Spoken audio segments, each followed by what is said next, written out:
jirtanii akkam jirtu nagaa keessanii fayyaadha annagaa koodha fayyaa koodha galanni waaqayyoof haa ta'u bakka jirtanitti ayyaanni waaqa araara waaqa isinirraa fagaatine amiin hunduma keenyarraa iyyuu fagaatine nagaa jirtu isin annagaa koodha fayyaa koodha galanni waaqayyoof haa ta'u dhagizee darbe asisin dubbiseen ture innaa wangi utuu birraa baradhu naan jettanii ture baradheeraa dhaggeeffadheeraa waaqayyoon mookaa kanuma caalas gurran ittiin dhaga'u lapheen ittiin qabadhu naaf haa kennu amma akkamitti akkan abbaa gaabbisan qabachuu danda'uun sin gaafachuu dhufee dhiifama isiniin jecha maqaa waaqayyootiin akkasin naa deebistan immoo abdii guutuun qaba waaqayyoorraa isiniin jechuu barbaada. Sagalee ijoollee hedduus baay'ee dhaggeeffachaa ture baay'ee ijoollee baay'eedha kan gaabbii galanii asirratti ragaa ba'aa jiranii dhuguma dhugaatti waaqayyo sagalee jireenya sinaa dhageechisuu dhaaltumatummaa isaa sinaa taasifatu mana isaa keessatti sinaa qusattu jechuun jaalladhanis baay'ee tokko dhaggeeffachaa turre caqasaan ture gama kootini innaa ammaa akkammoo akkamitti nama abbaa gaabbii qabachuu barbaade. May akkasin naa deebistan abdii guutuun qaba waaqayyoorraa isiniin jechuun barbaada irra deebii abbaa keenya.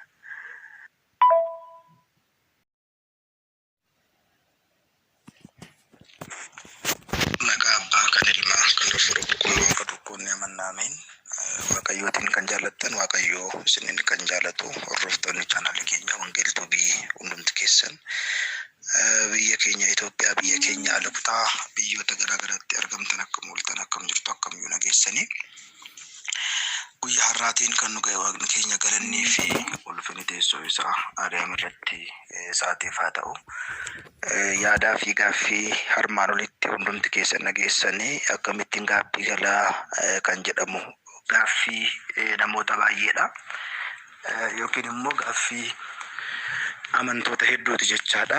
Egaa hunda dursaa bu'uurri gaabbii yookiin immoo ka'umsi gaabbii fi haalli gaabbii maalirra dhaabanneetu yeroo kam akkamitti kan jedhu namoota baay'eedhaaf gaabbii yookiin immoo gaaffii ta'uu danda'a. Kana qofaa miti gaabbii eessaa eegalla akkamitti eegalla maal jennee tullee cubbuu keenya yookiin immoo yakka keenya himannaa jedhu namoonni baay'een. Gaadhugumatti baay'ee tokko nama rakkisa yookiin immoo nama itti ulfaata. Namoota baay'eedha eessarraa ka'ee eessatti akkamitti eegaleen akkamitti xumuraa kan jedhu gaaffii guddaa ta'uu danda'a. Yeroo baay'ee kenniinsa gaabbii irratti yaadni ifaa karaa mana amantaa keenyaa ta'uu yeroo baay'ee hin jiru. Abbooliin keenyas gaabbii kana kennan hubannoo bal'aa waan argatan natti hin fakkaatu. Kiristaanonnis yeroo baay'ee gaabbii jechuun 40 yookiin immoo 30 yookiin immoo 60 sagaduu namatti fakkaata. Abbooliin baay'ees ni dhageenya yeroo baay'ee gaabbii gaafa galchan 40 sagadii 30 sagadii jedhu malee adeemsa gaabbii fi haala himannaa gaabbii fi sirnoota isaa irratti hojii guddaa waan hojjetan natti hin fakkaatu.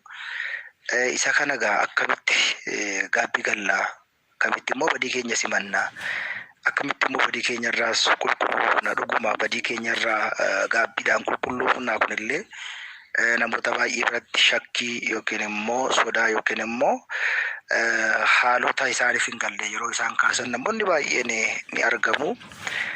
Hunda dursa akkuma beekamu iccitii gaabbii yookiin immoo mistirineessaa kan jedhu qaamaan seeraatiin barachuu fi hubachuudha. As keessatti immoo kan barannu maalidha? Wangeeladha. Akkuma abbooliin keenya nu barsiisaa turanii kakuu moofaa keessattis namoonni yakka isaaniitiif badii isaaniitiif gaabbii galaa turanii akkuma isaan fayyanii kakuu haaraa keessattis immoo qulqullichi Yohaannis karaa sirreessaa yookiin immoo karicha xaragaa dhufe mootummaan waaqayyoo dhiyaatteetti gaabbii galaa badii keessan irraas deebi'aa gocha hamaarraas badii keessan himadhaati qulqullaa jechuudhaan namoota baay'ee gara gaabbiitti waamaa akka ture ifadha.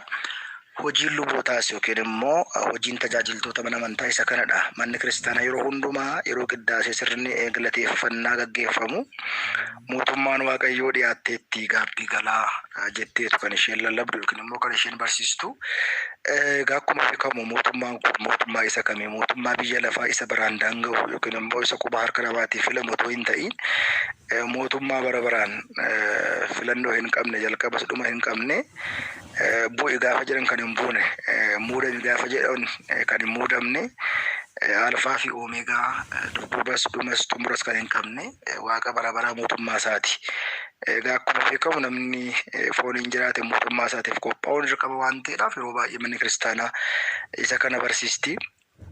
Egaa hunduma dura gaabbii gaafa jennu gaabbii of keessaa qaba. Gochaa kaleessaa, badii kaleessaa, iyya kaleessaatti gaabbuuf eenyummaa ofii beekuun mataa ofii of ilaaluun egaa akkuma beekamu wangeela Luqaas boqonnaa 17 kaasnee gaafa ilaallu mataa keessan deemaatii lubatti argisiisaa jedha.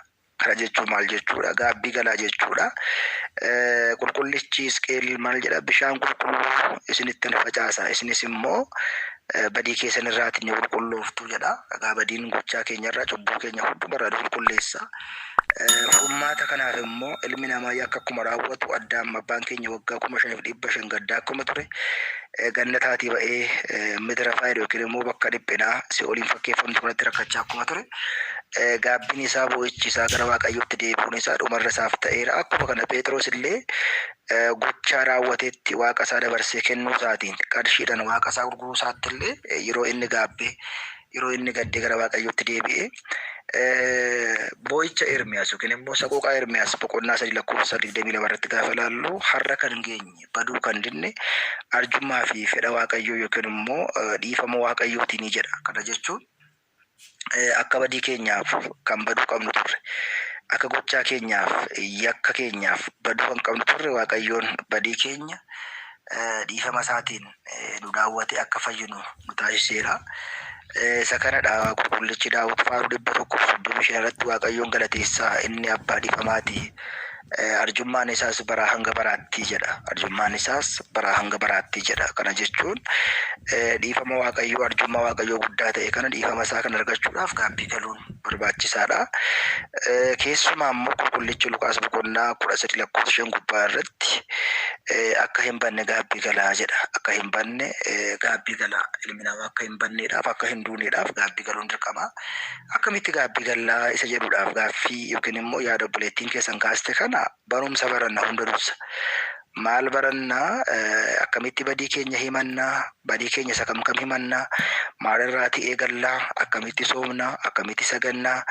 Haalli himannaa keenyaa akkamidhaa? Isa jedhu sana bal'inaatiin ifaan ifatti dhibbaan dhibbatti isa kan erga baranneen booda yakka keenya yookiin immoo cubbamaa ta'uu keenya erga barreetiin booda kanarra dhaabannee badii keenyaaf dhiifama kan itti argannu gara lubaa dhaqnee lubarra qabanneen booda yookiin immoo akkamitti gaabbiis qabanna gaafa jennu yeroo baay'ee dubbanna namni baay'ee nun qalbeeffatu yookiin immoo nu hubatu waan ta'eedhaaf gara lubaa deemnee luba gaabbii nu galchiisuu danda'u sana ilmoo isinii ta'a abbaanaa ta'a.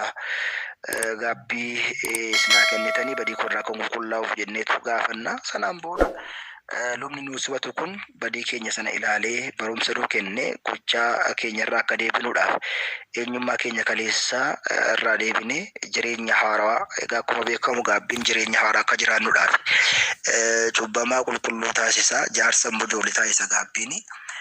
Kanarraa isa kana kan barannu manni kiristaanas kan isheen nu barsiiste isa kanadha yeroo baay'ee. Kanaaf barumsa barannaa barumsaatiin booda immoo adeemsa isaa heera isaa kan nu barsiisu abboolii keenyadha. Abboolii keenyadha.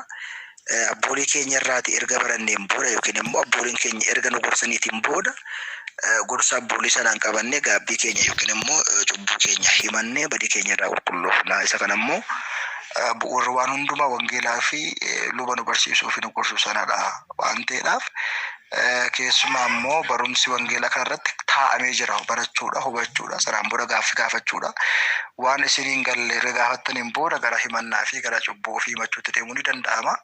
Seerri isaa isa kanadha. Heerri isaa isa kanadha. Waaqayyo hunduma keenya duukaa haa ta'u biyya keenyas biyya nagaa nuuf haa taasisu hunduma keenya sagalee jireenyaa nu haa dhageessu karaa jireenyaatti Waaqayyo hunduma keenya nu haa deebisu.